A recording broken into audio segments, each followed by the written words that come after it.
Avoiding common ethical traps in estate planning. That's the subject of today's ACTEC Trust and Estate Talk.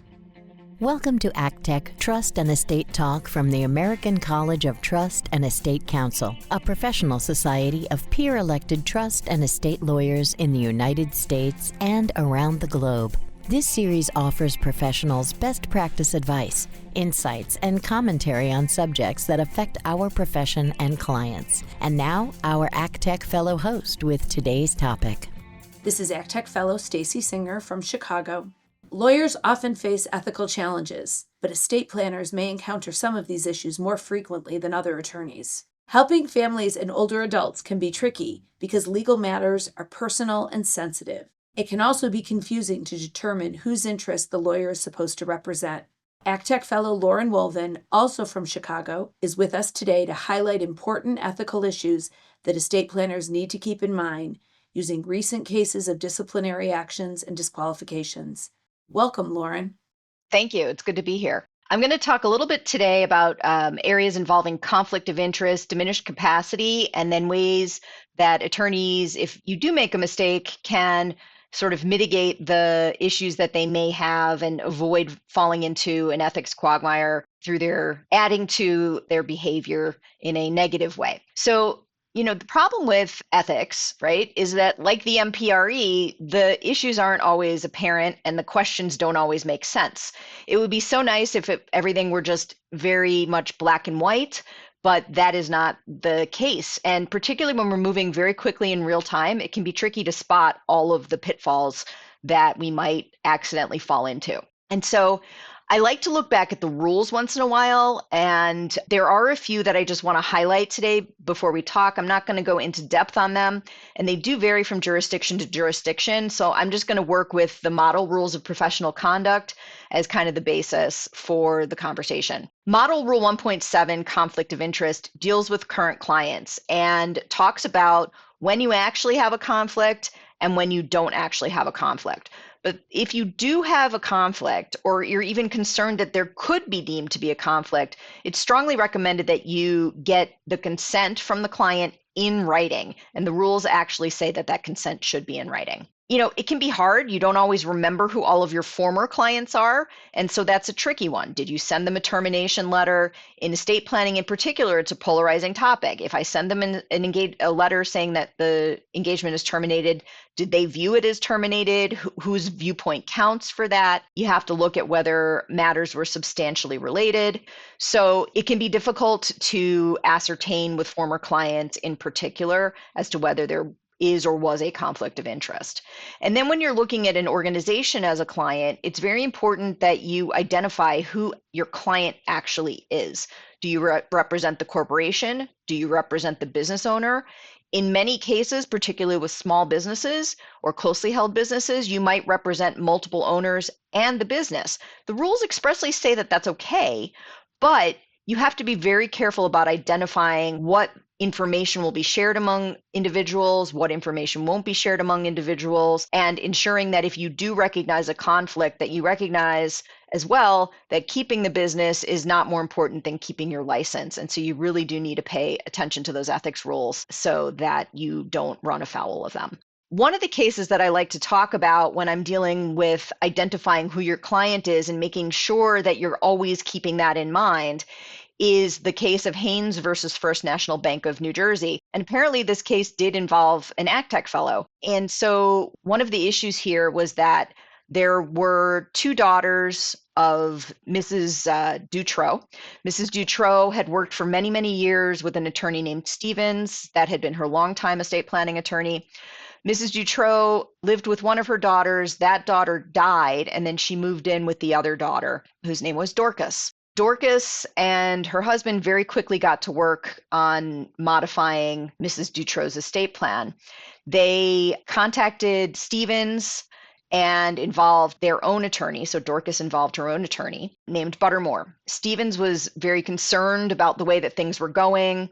He called Mrs. Dutrow, talked to her separately. Mrs. Dutrow said she was receiving enormous pressure from Dorcas and her husband to change her estate plan. Stevens was very careful about sharing information and tried to talk to Buttermore about the concerns that he had. Nonetheless, Buttermore proceeded. They kind of cut Stevens out of the process. And the court essentially said that there was a very high concern for undue influence in this situation. Buttermore was in a position of irreconcilable conflict with the common sense and literal meaning of the applicable ethics rules. And the court, I think, gave a really interesting and stern warning. A conflict of interest need not be obvious or actual to create an ethical impropriety. The mere possibility of such a conflict at the outset of the relationship is sufficient to establish an ethical breach on the part of the attorney. So if you are going to represent multiple generations, if they're deviating at all, the older generation, from sort of a normal intestate scheme of division of assets, you really need to be thoughtful about whether you should be working with that client, whether you need to have some kind of engagement letter or conflict waiver that addresses that situation. And you need to be very, very careful to make sure that, like Stevens was doing, he was communicating with his client, Mrs. Dutroux. Buttermore was kind of cutting her out of the process and really just dealing with her daughter. Another area that we frequently find ethical pitfalls is with respect to incapacity. Model Rule 1.1 dealing with competence and Rule 1.4 dealing with clients with diminished capacity. The courts say that attorneys are not expected to be experts on medical issues. You can ask a doctor. There are certain things that might be more apparent or less apparent. But if you look at Rule 1.6, in the selected comments, comment 6 actually sets forth a number of factors that attorneys can look to try and determine whether they think they need to make further inquiry about a client's capacity. Whether the client can articulate reasoning behind decisions, whether the client is changing their mind a lot, whether the decision seems substantively fair, whether it's consistent with prior decisions the lawyer has known the client to make. So if you start seeing deviations like that, it might be good to send a client to their doctor to get evaluated, just so that you can make sure that you really are fulfilling the client's wishes. And then last but not least, I wanted to talk a little bit about some of the areas that can get attorneys in trouble. The first case I'm going to talk about is called disciplinary counsel versus odium. There was an estate attorney who was very frustrated with a beneficiary who refused to sign some estate closing documents and who caused other delays. She ended up getting disciplined. In part, the beneficiary spoke publicly about his concerns that the judge was presiding over a case where the attorney who received discipline was actually the judge's daughter. The judge and the daughter got very upset that David had spoken publicly about the situation, and the judge required all of the beneficiaries to appear before him or be in contempt of court. At the highly unusual hearing, the judge and daughter berated the beneficiary extensively under oath on his public comments. So the judge ultimately recused himself. The attorney received a 6-month suspension, provided that she engaged in no further misconduct. So if you've got family relationships going on with other lawyers, other judges, things like that, be very, very careful.